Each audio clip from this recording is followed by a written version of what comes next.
ವಿರಾಮದ ನಂತರ ಬ್ರಹ್ಮಾಂಡ ಕಾರ್ಯಕ್ರಮಕ್ಕೆ ಪ್ರೀತಿಯ ಸ್ವಾಗತ. ಗುರುಜಿ, ಈಗ ಇಂದಿನ ಕಾರ್ಯಕ್ರಮದಲ್ಲಿ ಯಾವ ವಿಚಾರಗಳನ್ನು ತಿಳಿಸ್ಕೊಡ್ತಾ ಇದ್ದೀರಿ? ಮತ್ತೆ ಇವಾಗ ತಾವೆಲ್ಲ ತಿಳ್ಕೋಬೇಕಾದ್ದು ಬಹಳ ಮುಖ್ಯವಾಗಿರ್ತಕ್ಕಂಥ ವಿಚಾರ.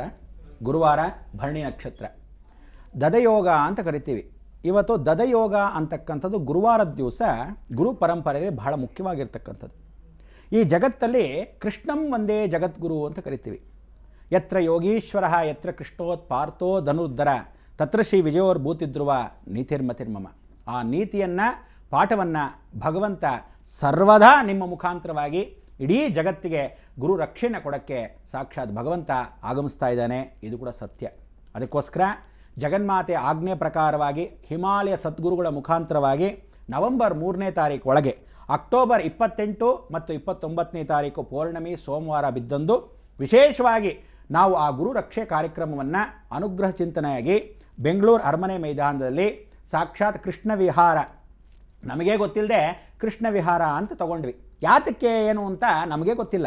ಆದರೂ ಭಗವತಿ ಕೃಪಾ ಕಟಾಕ್ಷವಾಗಿ ಆ ಸ್ಥಳದಲ್ಲೇ ಯಾಗವನ್ನು ನಾವು ಲಲಿತಾ ಸಹಸ್ರನಾಮ, ವಿಷ್ಣು ಸಹಸ್ರನಾಮ, ಸಾಕ್ಷಾತ್ ಶಿವ ಸಹಸ್ರನಾಮವನ್ನು ಏಕಕಾಲಕ್ಕೆ ತ್ರಿಶಕ್ತಿ ಮುಖಾಂತರವಾಗಿ ಸರ್ವಧರ್ಮ ಮಹಾಸಭಾ ಅಂತ ಮಾಡ್ತಾ ಇದ್ದೀವಿ.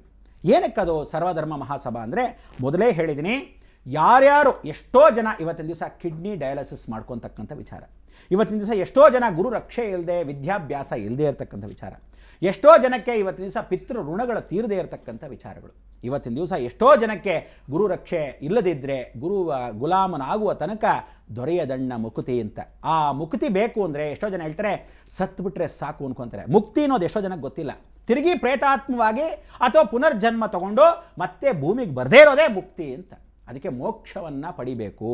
ಅದಕ್ಕೆ ಅಂಥ ಒಂದು ಮೋಕ್ಷಕಾರಕನಾಗಿರ್ತಕ್ಕಂಥ ಕೇತು ಗುರು ಮುಖಾಂತರ ಕೂತಿರೋದ್ರಿಂದ, ವಿಷಭ ರಾಶಿಯಲ್ಲೇ ಕೂತಿರೋದ್ರಿಂದ ಕೃಷ್ಣಂ ಒಂದೇ ಜಗದ್ಗುರು ಅಂತ ಹೇಳೋ ಗುರು ನಕ್ಷೆಯನ್ನು ಯಾವತ್ತೂ ಪಡಿಬೇಕು.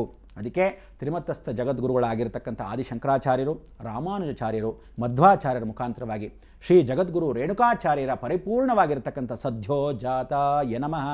ಆ ಸದ್ಯೋಜಾತನ ಅವತಾರವೇ ಸಾಕ್ಷಾತ್ ಸದ್ಗುರು ರೇಣುಕಾಚಾರ್ಯರು. ಅದಕ್ಕೆ ಇವತ್ತಿಗೂ ಬಾಳೆಹೊನ್ನೂರಲ್ಲಿ ವಿಶೇಷವಾಗಿರ್ತಕ್ಕಂಥ ಒಂದು ಸಂಗತಿ, ಅಂಥ ಒಂದು ಚರಿತ್ರೆ, ಪಂಚಪೀಠಗಳು ಸ್ಥಾಪನೆ. ಶಿರ್ಡಿ ಸಾಯಿಬಾಬಾ, ಗುರು ರಾಘವೇಂದ್ರ ಸ್ವಾಮಿಗಳು, ವಿಶೇಷವಾಗಿರ್ತಕ್ಕಂಥ ಗುರು ನಾನಕರು, ಎಷ್ಟೋ ವಿಶೇಷವಾಗಿರ್ತಕ್ಕಂಥ ಮೊಹಮ್ಮದ್ ಪೈಗಂಬರರು, ವಿಶೇಷವಾಗಿರ್ತಕ್ಕಂಥ ಜೀಸಸ್ ಕ್ರೈಸ್ಟು, ಇವತ್ತಿನ ದಿವಸ ಎಲ್ಲ ಧರ್ಮದಲ್ಲೂ ಇರತಕ್ಕಂಥ ಬೌದ್ಧ ಧರ್ಮದಲ್ಲಿ ಇರತಕ್ಕಂಥ ಬುದ್ಧಂ ಶರಣಂ ಗಚ್ಚಾಮಿ ಅಂತ ಹೇಳ್ತೀವಿ ಮಹಾವೀರರು, ಹೀಗೆ ಎಷ್ಟೋ ವಿಶೇಷವಾಗಿರ್ತಕ್ಕಂಥ ಜೈನ ಧರ್ಮ ಪರಂಪರೆ, ಎಷ್ಟೋ ವಿಶೇಷವಾಗಿರ್ತಕ್ಕಂಥ ಎಲ್ಲ ಸದ್ಗುರು ಮಾರ್ಗ, ಇವತ್ತಿಗೂ ಬಸವೇಶ್ವರರ ವಚನಗಳು ಎಲ್ಲ ಗುರುಗಳ ಮುಖಾಂತರವಾಗಿ ಭಾರತ ದೇಶ ಸಂರಕ್ಷಣೆ ಪಡ್ತಿದೆ.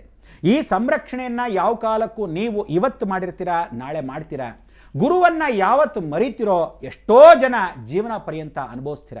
ಅದಕ್ಕೆ ಆ ಗುರು ರಕ್ಷೆ ಕಾರ್ಯಕ್ರಮಕ್ಕೆ ಪ್ರತಿಯೊಬ್ಬರು ಹೆಚ್ಚಿನ ಮಾಹಿತಿಗಳಿಗೆ ಏನು ಮಾಡಬೇಕು, ನೇರವಾಗಿ ಸೋಮವಾರದಿಂದ ಶುಕ್ರವಾರದವರೆಗೂ ವಿಚಾರಗಳನ್ನು ತಿಳ್ಕೊಂಡು, ಗುರು ಪಾದಕಾ ಪೂಜೆ ಅಂತಿದೆ ಅದನ್ನು ತಗೊಂಡು, ಹೆಂಗಸರು ಗಂಡಸರು ವಿಶೇಷವಾಗಿ ಮಾಂಗಲ್ಯಂ ರಕ್ಷಣಾ ರಕ್ಷತಿ ಅಂತ ಗಂಡನ ಮಾಂಗಲ್ಯವನ್ನು ಕಾಪಾಡು ಅಂತ ಕೇಳ್ಕೋಬೇಕು. ಎಷ್ಟೋ ಜನ ಕುಡುಕರಿದ್ದಾರೆ ಇವತ್ತು, ಎಷ್ಟು ಜನ ಹೆಂಗಸರನ್ನ ಗೋಳಿಕೊಳ್ತಾ ಇದ್ದಾರೆ, ಅದು ಇವತ್ತವರೆಗೂ ಜೀವನ ಪರ್ಯಂತ ಅನುಭವಿಸ್ತಕ್ಕಂಥ ವಿಚಾರ. ಈ ರಕ್ಷೆ ಕಾರ್ಯಕ್ರಮವನ್ನು ಜಗನ್ಮಾತೆ ಡಿಸೆಂಬರ್ 12ನೇ ತಾರೀಕು ಬರ್ತಾ ಇದ್ದಾಳೆ, ಭೂಲೋಕ ಸ್ಪರ್ಶವನ್ನು ಮಾಡ್ತಾ ಇದ್ದಾಳೆ. ಅದಕ್ಕೆ ಇವತ್ತಿಗೂ ನಿಮಗೆ ಗೊತ್ತಿಲ್ಲದೆ ಇರತಕ್ಕಂಥ ಸಿದ್ದರಾಮೇಶ್ವರ ಕ್ಷೇತ್ರ ನಂಜನಗೂಡಿಂದ ವಿಶೇಷವಾಗಿರ್ತಕ್ಕಂಥ 22 ಕಿಲೋಮೀಟರ್ ದೂರದಲ್ಲಿ ಅಲ್ಲಿರ್ತಕ್ಕಂಥ ಹೆಬ್ಬ್ಯಾ ಅನ್ನೋ ಸ್ಥಳದಲ್ಲಿ ಸಾಕ್ಷಾತ್ ಕೃಷ್ಣ ಪರಮಾತ್ಮನ ತಲೆ ಬಿದ್ದಿದ್ದ ಜಾಗ. ಈ ಕ್ಷೇತ್ರದಲ್ಲೂ ಇವತ್ತಿಗಲ್ಲ, ಡಿಸೆಂಬರ್ 12ನೇ ತಾರೀಕು ಅಷ್ಟೊತ್ತಿಗೆ ಆ ಜಗನ್ಮಾತೆ ಆಗಮಿಸೋದ್ರೊಳಗೆ ನಾನು ಎಲ್ಲ ವಿಶೇಷವಾಗಿರ್ತಕ್ಕಂಥ 127 ಪ್ರೆಸಿಡೆಂಟ್ಸ್ ಆಫ್ ದಿ ವರ್ಲ್ಡ್, ಇಡೀ ಜಗತ್ತಲ್ಲಿರ್ತಕ್ಕಂಥ ಎಲ್ಲ ವಿಶ್ವದಲ್ಲಿರ್ತಕ್ಕಂಥ ರಾಷ್ಟ್ರಪತಿಗಳನ್ನು ಆಹ್ವಾನ ಮಾಡೋಕ್ಕೆ ಎಲ್ಲವನ್ನು ಪತ್ರಗಳನ್ನು ಬರೆದಿಟ್ಟಾಯಿತು. ಎಲ್ಲರಿಗೂ ಕಳಿಸಿದ್ದೀವಿ. ಇವತ್ತಿನ ದಿವಸ ಯಾತಕ್ಕೆ ಕಳಿಸಿದ್ದೀವಿ ಅಂದರೆ, ಎಲ್ಲರೂ ಬಂದು ಜಗನ್ಮಾತೆಗೆ ಭಾರತ ದೇಶಕ್ಕೆ ಶರಣ ಆಗದಿದ್ದರೆ ನಿಮ್ಮೆಲ್ಲರೂ ಊಟಗಳಲ್ಲಿ ವಿಷವಾಗಿ ಕಾಣ್ತಕ್ಕಂಥ ಹುಳಗಳು ಸತ್ಯ. ಇದೇ ಡಿಸೆಂಬರ್ 12 ಆಜ್ಞೆಯನ್ನು ಮಾಡುವಂಥ ಅವಳ ಆಜ್ಞೆ. ಅದಾದ ಮೇಲೆ ಯಾರ್ಯಾರು ವಿಶೇಷವಾಗಿ ನೀರನ್ನು ಕುಡಿತಿರೋ, ಎಲ್ಲೆಲ್ಲಿ ಕುಡಿತಿರೋ, ಇದನ್ನೆಲ್ಲ ತಿಳ್ಕೊಳ್ತಾ ಬಂದರೆ ಚರಂಡಿ ನೀರು ಕುಡಿದಷ್ಟು ವಿಶೇಷವಾಗಿ ಅವರುಗಳಲ್ಲಿ ದೇಹದಲ್ಲಿ ಮನೆಯಲ್ಲಿ ಹಾಗೇ ಕಾಣಿಸ್ತಾ ಇರುತ್ತೆ. ಅವ್ರು ಕುಡಿಯೋ ನೀರು ಚರಂಡಿ ನೀರಾಗ್ಬಿಡುತ್ತೆ, ಅಥವಾ ಊಟಗಳನ್ನು ಮಾಡಬೇಕಾದ್ರೆ ಹುಳುಗಳ ಥರ ಕಾಣುತ್ತೆ. ಇದೆಲ್ಲ ಮಾಡೋಕ್ಕೆ ಮೊದಲು ಗುರು ರಕ್ಷೆಯನ್ನು ಕೊಟ್ಟು ಆದಿಶಕ್ತಿಯನ್ನು ನೋಡೋಕ್ಕಾಗಲ್ಲ ನಿಮ್ಮ ಕೈಯಲ್ಲಿ, ಅಷ್ಟು ಪ್ರಕಾಶಮಾನವಾಗಿರ್ತಾಳೆ. ಆ ಶಕ್ತಿ ಜಗಚ್ಛಕ್ತಿ ಯಾವ ಅವತಾರದಲ್ಲಿ ಬರ್ತಾಳೋ ಗೊತ್ತಿಲ್ಲ. ಇದೇ ಮೈಸೂರು ಪ್ರಾಂತ ಅಂದರೆ ದಕ್ಷಿಣ ಭಾರತವನ್ನು ಮೈಸೂರು ಸ್ಟೇಟ್ ಅಂತ ಮಾಡಿದ್ರು ಜಯಚಾಮರಾಜೇಂದ್ರ ಒಡೆಯರು. ಆ ಕಾಲದಿಂದ ಇವತ್ತಿಗೂ ಹೇಳ್ತೀನಿ, ಜಗನ್ಮಾತೆ ಮೈಸೂರು ಸ್ಟೇಟ್ ಅಂದರೆ ಕರ್ನಾಟಕದ ಮಧ್ಯಭಾಗದಲ್ಲಿ ಇಡೀ ಜಗಚ್ಛಕ್ತಿ ಅಡಗಿರುತ್ತೆ ಅನ್ನೋದು ಕೂಡ ಸತ್ಯ. ಅದಕ್ಕೆ ಗುರು ಪರಂಪರೆಯಲ್ಲಿ ನೀವು ತಿಳ್ಕೊಬೇಕಾದೇನು ಅಂದರೆ, ಯಾವ ಮಠಕ್ಕಾದರೂ ಹೋಗಿ, ಎಲ್ಲಿ ಬೇಕಾದರೂ ಹೋಗಿ, ಆದರೆ ಗೌರವ ಘನತೆ ತಿಳ್ಕೊಳ್ಳಿ. ಒಬ್ರು ಯಾರಾದರೂ ಗುರುಗಳ ಹತ್ರ ಮಾತಾಡ್ತಾ ಇದ್ದರೆ ಹೊರಗಡೆ ಬಾಯಿ ಮುಚ್ಕೊಂಡು ನಿಂತ್ಕೋಬೇಕು, ನಮಸ್ಕಾರ ಮಾಡಿ ಆಯ್ತಾ ಕೆಲಸ ಹೊರಟು ಬಿಡಬೇಕು. ಗುರುಗಳು ಅಕಸ್ಮಾತ್ ಇನ್ನೊಬ್ಬರ ಹತ್ರ ಚರ್ಚೆ ಮಾಡ್ತಾ ಇರಬೇಕಾದ್ರೆ ಆ ಕಡೆ ಗಾಂಭೀರ್ಯತೆ ಇರಬೇಕು. ನಿಂತ್ಕೊಂಡು ಊಟ ಆಯ್ತಾ, ಏನು ಪ್ರಸಾದ ಕೊಟ್ರೆ ಹೊರಗಡೆ, ಹಿಂಗೆ ಮಾತಾಡ್ತಾ ಕೂತಿದ್ರೆ ನೀವು ಗುರು ದೃಷ್ಟಿ ಬಿದ್ದರೆ ಏನಾಗತ್ತೆ, ಭಸ್ಮಾಂತಕಂ ಇದಂ ಶರೀರಂ. ಇವತ್ತಿಗೂ ಅದಕ್ಕೆ ಹೇಳ್ತಾ ಇದ್ದೀನಿ, ಗುರು ಯಾವತ್ತು ಒಳ್ಳೆಯ ದೃಷ್ಟಿಯಲ್ಲಿ ನೇರವಾಗಿ ನೋಡ್ತಾನೋ ಆ ದೃಷ್ಟಿ ಮುಖಾಂತರ ಎಷ್ಟು ಒಳ್ಳೆಯದಾಗತ್ತೆ ಅಂದರೆ, ಇವತ್ತು ನೀವು ಶಿರ್ಡಿ ಸಾಯಿಬಾಬಾ ವಿಚಾರನ ನಿಮ್ಗೆ ತಿಳಿಸ್ಕೊಟ್ಟಿದ್ದೆ. ಇದೇ ಕನ್ನಳ್ಳಿ ಗ್ರಾಮ ಅನ್ನೋ ಜಾಗದಲ್ಲಿ ಶಿರ್ಡಿ ಸಾಯಿಬಾಬಾ 7ನೇ ವರ್ಷದ ವಾರ್ಷಿಕೋತ್ಸವ ಹಚ್ಕೋಬೇಕಾದ್ರೆ ಎಷ್ಟೋ ಜನ ಮಾಧ್ಯಮದ ಮುಖಾಂತರ ಹೋಗಿದ್ರು. ಅಲ್ಲಿ ಹೀಗೆ 7ನೇ ವರ್ಷ ವಾರ್ಷಿಕೋತ್ಸವದಲ್ಲಿ ಎಲ್ಲ ಅಲಂಕಾರ ಮಾಡಿದರು. ಅಲಂಕಾರ ಮಾಡಿದಾಗ ಯಾರಾದರೂ ಹೋಗಲ್ಲಿ ಜಾಗ ನೋಡಬೇಕಾಗಿತ್ತು. ಆ ಹೂ ಅಲಂಕಾರ ಮಾಡ್ತಾ ಇದ್ದ ವ್ಯಕ್ತಿ ನೋಡ್ತಾ ಇದ್ದಾಗ ಆ ಶಿಲೆ ಹೀಗಿದ್ದಿದ್ದು ಹೀಗೆ ತಲೆ ಎತ್ತಿ ನೋಡ್ತು. ಇದು ಕೂಡ ಸತ್ಯ. ಅದನ್ನು ತಕ್ಷಣ ಏನು ಮಾಡ್ದ, ಮೊಬೈಲ್ ಫೋನ್ನಲ್ಲಿ ಫಸ್ಟ್ ಕ್ಲಾಸಾಗಿ ಹಿಡ್ಕೊಂಡಿರೋ ಫೋಟೋ ಇವತ್ತಿಗೂ ಅಲ್ಲಿದೆ. ತಕ್ಷಣ ಮಾತ್ರದಲ್ಲಿ ಹೋಗಿ ಯಜಮಾನ್ರ ಕರ್ಕೊಂಬರೋಣ ಅಂತ ಅವನಿಗಿರೋ ಅದೃಷ್ಟ ಹೋಗಿ ಕರ್ಕೊಂಬರೋಷ್ಟರಲ್ಲಿ ಮತ್ತೆ ಸಾಧಾರಣವಾಗಿ ಆಗೋಯ್ತು ಅಮೃತಲ ಶಿಲೆಯ ವಿಗ್ರಹ. ಇದು ಕೂಡ ಸತ್ಯ. ಇವತ್ತಿಗೂ ವಿಶೇಷವಾಗಿರ್ತಕ್ಕಂಥ ಪರಮೇಶ್ವರನ ಆ ದೃಷ್ಟಿ ಶಿವಂ ವಾಸ್ತು ಅಂತ ಕರಿತೀವಿ. ಆ ಶಿವನು ಸತ್ಯಂ ವದ ಧರ್ಮಂ ಚರ, ಸತ್ಯಂ ಶಿವಂ ಸುಂದರಂ ಅನ್ನೋದು ಕೆಳಭಾಗದಲ್ಲಿ ಯೋನಿ ಅಂದರೆ ಜಗತ್ತು ಭಗವಂತ. ಭಗ ಅಂದರೆ ಇಡೀ ಜಗತ್ತು ಯೋನಿ. ಚಲಾಯಿಸೋನು ಅಂದರೆ ಸಾಕ್ಷಾತ್ ಪರಮೇಶ್ವರ ಒಬ್ಬನೇ ಇಡೀ ಜಗತ್ತಲ್ಲಿ. ಅದಕ್ಕೆ ವಿಷ್ಣು ಮಾಯೆಯಾಗಿ ಕೂತಿರ್ತಾನೆ, ಶಿವನು ಸ್ವರೂಪವಾಗಿ ಪರಿಪೂರ್ಣವಾಗಿ ಬ್ರಹ್ಮಾತ್ಮದಲ್ಲಿ ಕೂತಿರ್ತಾನೆ. ಬ್ರಹ್ಮ ವಿಷ್ಣು ಮಹೇಶ್ವರರು ತ್ರಿಶಕ್ತಿಯಾಗಿ ಆದಿಶಕ್ತಿಯ ಮೂಲೆಗೆ ಪರಬ್ರಹ್ಮ ಸ್ವರೂಪಿಣಿಯಾಗಿ ಕೂತಿರ್ತಾಳೆ. ಅದಕ್ಕೆ ಅಖಿಲಾಂಡ ಕೋಟಿ ಬ್ರಹ್ಮಾಂಡ ನಾಯಕಿ ನಿರಾಕಾರ ಪರಬ್ರಹ್ಮ ಸ್ವರೂಪ ಈ ಭೂಲೋಕ. 7 ಖಂಡಗಳಲ್ಲಿರತಕ್ಕಂಥ ವಿಚಾರನ ಗುರು ಹಿರಿಮೆಯಲ್ಲಿ ಒಂದು ಸರಿ ನಮಸ್ಕಾರ ಮಾಡಿದ್ರೆ ಸಾಕಂತೆ, ಅಷ್ಟು ಶ್ರೇಷ್ಠತೆ. ಅದಕ್ಕೆ ಗಂಗೆ ಚ ಯಮುನೆ ಚೈವ ಗೋದಾವರಿ ಸರಸ್ವತಿ ನರ್ಮದಾ ಸಿಂಧು ಕಾವೇರಿ ಜಲೇಸ್ಮಿನ್ ಸನ್ನಿಧಿಂ ಕುರು ಅಂತ ಕರಿತೀವಿ. ಆಗ ಗಂಗಾ ಯಮುನಾ ಸರಸ್ವತಿ ಎಲ್ಲರೂ ಏನು ಮಾಡ್ತಾರಂತೆ, ನಮ್ಮ ಪಾಪಗಳ ಕರ್ಮಗಳೆಲ್ಲ ತೊಳಿತಾ ಹೋಗ್ತಾರಂತೆ. ಹೀಗೆ ಪಾಪ ಕರ್ಮಗಳೆಲ್ಲ ತೊಳಿತಾ ತೊಳಿತಾ ತೊಳಿತಾ ಅವರು ವಸಿಷ್ಠಾಶ್ರಮಕ್ಕೆ ಹೋಗ್ತಾರಂತೆ.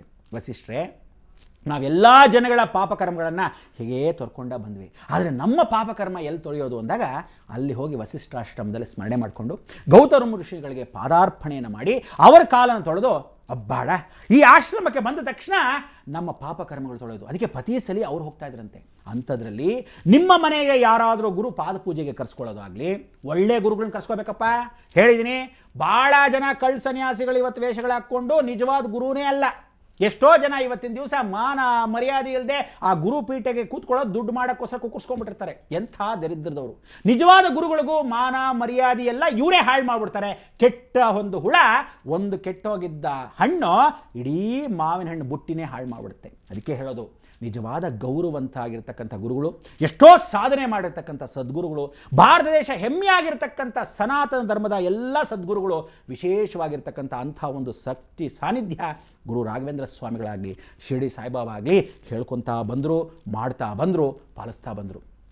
1910ರಲ್ಲಿ ರವೀಂದ್ರನಾಥ್ ಟ್ಯಾಗೋರು, ಡಾಕ್ಟರ್ ರಾಧಾಕೃಷ್ಣ, ಮಹಾತ್ಮ ಗಾಂಧಿ ಎಲ್ಲರೂ ಹೋಗಿ ಶಿರ್ಡಿ ಸಾಯಿಬಾಬಾನ ನಮಸ್ಕಾರ ಮಾಡಿ ಬಂದಿದ್ದಾರೆ. ಇದು ಕೂಡ ಸತ್ಯ. ಅದಕ್ಕೋಸ್ಕರ ಇವತ್ತು ಭಾರತ ದೇಶದಲ್ಲಿ ಅಂಥ ಮಹನೀಯರು ಮಹಾತ್ಮ ಗಾಂಧಿ ಅಂತ ಅವರಿಗೆ ಹೆಸರು ಬಂತು. ಭಾರತ ದೇಶದಲ್ಲಿ ಅವ್ರು ಹುಟ್ಟು ಬೆಳೆದೇ ಇದ್ರು, ಯಾವ ಕಾಲಕ್ಕೂ ಬಂದು ಇವತ್ತಿನ ದಿವಸ ಭಾರತಕ್ಕೋಸ್ಕರ ಒದ್ದಾಡಿದ್ರು ಮಹಾತ್ಮ ಗಾಂಧಿ ಅಂತಕ್ಕಂಥ ಮಹಾತ್ಮ ಅನ್ನೋ ಹೆಸರು ಸಾಧಾರಣವಾಗಿ ಸಿಗಲ್ಲ. ಎಷ್ಟೋ ಜನ ಟೀಕೆ ಟಿಪ್ಪಣಿಗಳು ಮಾಡ್ತಾ ಹೋಗ್ತಾರೆ. ನಿಜ ಸತ್ಯ. ಆದರೂ ಪ್ರತಿಯೊಬ್ಬ ತಿಳ್ಕೊಳ್ಳಿ, ಗುರು ಯಾವತ್ತು ಯಾವ ರೀತಿ ಬರ್ತಾನೆ. ಅದಕ್ಕೆ ಗುರು ಮೂಲವನ್ನು, ಋಷಿ ಮೂಲವನ್ನು, ನದಿ ಮೂಲವನ್ನು ಕಂಡು ಹಿಡಿಬೇಡಿ ಅಂತ ಹೇಳ್ತಾರೆ. ಆದರೆ ಹೋಗಿ ಹಿಡಿದು ಬಿಡ್ತಕ್ಕಂಥದ್ದು ಮಾಧ್ಯಮ ಮೊದಲಾಗಿ ಹೋಗುತ್ತೆ. ಆದರೂ ಪ್ರತಿಯೊಬ್ಬರಿಗೂ ತಿಳ್ಕೋಬೇಕು, ಒಳ್ಳೆ ಸದ್ಗುರುಗಳಿದ್ದಾಗ ಕೆಟ್ಟು ಹುಳು ಆಗಿರ್ತಕ್ಕಂಥ ಕೆಲವೊಂದು ಗುರುಗಳು ಇವತ್ತು ಎಷ್ಟು ಅಸಹ್ಯ ಅಂದರೆ, ಯಾರಾದರೂ ಮಿನಿಸ್ಟ್ರನ್ನ ಕರೆಸ್ಬಿಟ್ಟು ಏನು ಮಾಡ್ತಾರೆ, ಕಾಯ್ತಾ ಇರಿ. ವಿಶೇಷವಾಗಿ ಹೇಳ್ತೀನಿ, ಕೂತ್ಕೊಳ್ಳಿ. ಗುರುಜಿ, ಗುರುಗಳ ಬಗ್ಗೆ ಎಷ್ಟು ವಿಷಯಗಳನ್ನ ತಿಳ್ಕೊಂಡ್ರು ಅದು ಕಡಿಮೆ ಅಂತಲೇ ಹೇಳಬಹುದು. ವೀಕ್ಷಕರೇ, ಈಗ ಬ್ರಹ್ಮಾಂಡ ಕಾರ್ಯಕ್ರಮದಲ್ಲಿ ಒಂದು ಪುಟ್ಟ ವಿರಾಮ.